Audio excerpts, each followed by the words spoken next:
Hi, hello folks, Andrew Maguire here. I'm going to show you guys how to do a vertical panorama. Now, I haven't actually done this before, so this is uncharted waters for me, but it follows, well, in theory it should follow the same principles as a horizontal pano. So I've taken four photographs when I was in Iceland. Now, they were all taken landscape perspective. This is the top, this is number 2 going down, this is number 3, and that's number 4. Now, I wanted to show just the clarity and the different tones that were in this shot, and I wanted to just actually, rather than just look at the waterfall, which would be the obvious shot, I wanted to see how much clarity I could pick out. Like, obviously, the bottom of this waterfall is full of ice, and as we go up the waterfall, we can actually see the water on the right, which is quite a huge drop, and there's obviously, icicles hanging down. We've got snow sprinkled cliff edges, and then we've got a beautiful mountainscape at the back. So what I've done, I've already given them a quick edit. I've enhanced the clarity slightly, and for one of them, this is a big mistake that I made on this shot here. I must have gone onto auto white balance, because when I look at it originally, if I press, no, I can't do that. It doesn't show me the but this is the before shot, and this is what I've turned it into. But I noticed that the white balance was off, so I've had to actually synchronize it with the white balance of this shot, because I wasn't very happy with it. So you need to make sure that all your photos are identical in terms of settings and color, especially if you're doing a color picture. So right, let's go to photo, edit in, and let's send it over to Photoshop. And Photoshop will open, and then we will have to select these 4 images like usual, press OK, make sure you check the box that says blend images together, and in a second we should have a lovely panorama, a vertical panorama that Photoshop will have stitched together for us. Okay then folks, so here it is. Here's our pano. It looks pretty good.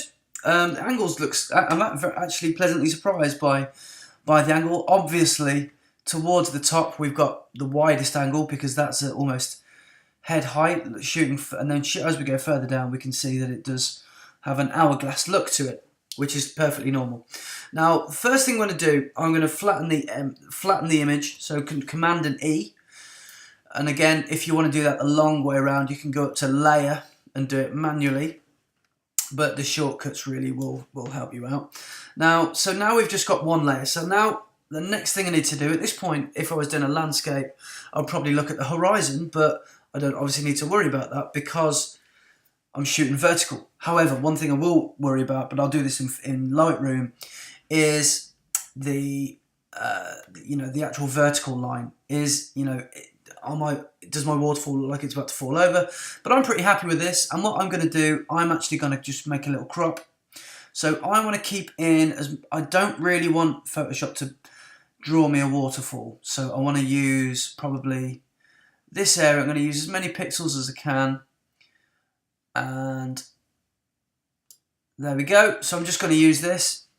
I'm just going to probably come over this way a little bit, just to make it a little bit wider, and then there we go. We've got a panorama. Now, obviously, if you've seen my other videos, you know that we're going to fill in these areas. Now, how do we do that? So jump over to your lasso tool, your quick selection tool, hit the plus sign, and then let's just select these areas that have not selected. Try and select them as closely as you can, and obviously press Alt if you want to hit the minus, and then you can deselect those areas that you accidentally selected, which I'm going to do now.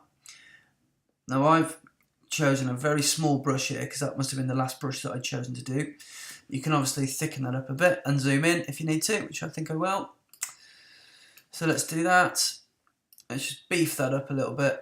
There we go, that's much better. And then we've got a little area here that's not selected, and the same down here. Now, the next thing, you'll know what to do if you've seen any of my videos before. So what we're going to do, we are going to go up to Select, Modify, go down to Expand. Now, what we're going to do is we're just going to increase the pixels of our selection. So if you imagine the marching ants are actually going to select more than I've chosen. So I'm going to go 25 pixels, because I really want it to select more. So hopefully we can get it right first time.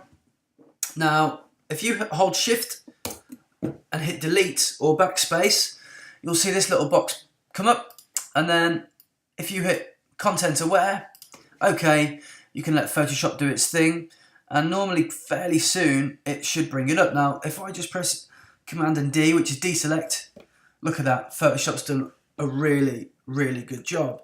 It's created some detail where there wasn't. So let's just see what it actually looks like. It should be on the left hand side of the screen. There it is. I can notice that now. I might just be pedantic and just get the clone stamp tool out and just get rid of that bit there, because that looks a little bit, I'm not really liking the clarity of that. That looks good. And up here as well, let's just clone that out. But I mean,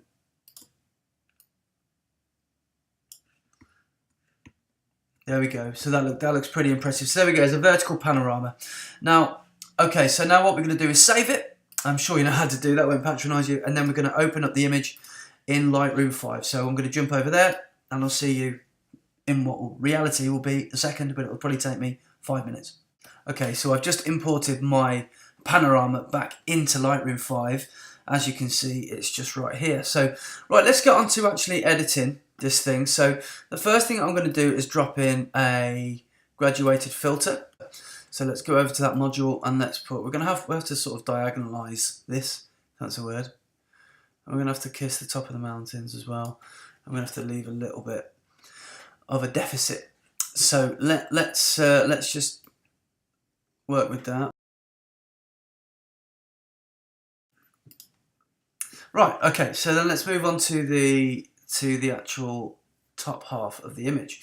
So now what I'm going to do, I'm going to just go over some areas that I think could really, do with a boost of clarity. So let's do that. Let's get our selected brush.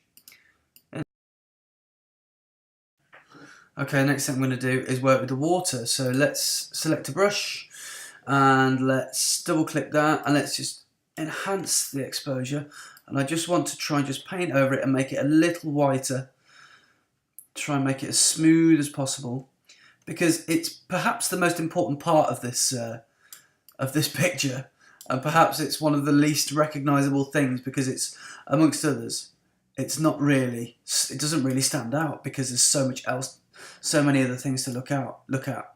So what I'm doing is I'm literally, I don't know if to take all the clarity out or to really enhance the clarity, because that seems to be the mood of the piece, doesn't it? If that's no clarity, that gives it a long exposure look, and that really gives it a snapshot look, because we can almost see the flow of the water. I quite like the long exposure look, so nice and smooth. Let me just have one last look. Yeah, let's go with this. That makes it look bigger and grander, I think, so let's go with that. Now I'm going to grab the brush again, and I'm going to work on the middle and bottom section now. So we're going to do exactly the same, enhance the clarity, and we'll just have it just above 0, and I'm going to work on these white parts here. So let's just grab this little filter and just stick it here as well, because I quite like this little expanse here. That will look quite nice. Let's just lighten up that. Good. And so that's just already looking 10 times better. So if we hit the backslash button, we can see that's how it came in, and this is what we've done so far. So that's cool. Well, I don't know, we need to do a lot else to that. I think that looks pretty good. Let's move the overall slider of the clarity. We probably don't need to, because we've already done quite a bit with it. So let's leave it fairly neutral. The vibrance and the saturation, we don't want too much. So what I normally do is hike up the vibrance, bring down the saturation, and I like to leave it there. Now I think that looks pretty good. So remember guys, this is a vertical panorama. This isn't just your average shot, and the reason I used my 24:105 on this for the shot is because I couldn't get this shot. This is the shot that I wanted, but I couldn't shoot wide enough. So this is where you have to think outside the box and really start to use some think on your feet, quite literally. Okay, so a couple of final touches then. Let's Let's pick up those shadows and let's lose the highlights to give it more of a dramatic arty feel. Let's get the whites higher and the blacks lower. Let's look at our black point by pressing Alt. As soon as those pixels start to appear, that's when we've seen enough black, and the same with the whites. So that's as far as we need to go. And one last thing I want to do is give it a little sharpen and a vignette. A vignette would look nice, I think. Okay, guys, so this is a finished panorama, a vertical panorama, my first ever vertical panorama. And just to give you an idea here, I was at a waterfall called Skogafoss, which is in South Iceland on the ring road, on the Route 1. And you can see it from the road, and if you ever get the chance to go, then do it, because as I did, you can walk to the very top of the waterfall, and this is the view that you're rewarded with. So I hope you've enjoyed this tutorial. You can do vertical panoramas, so think about that next time you're out shooting. And good luck, everybody, and please subscribe if you haven't done already. Thanks very much for watching.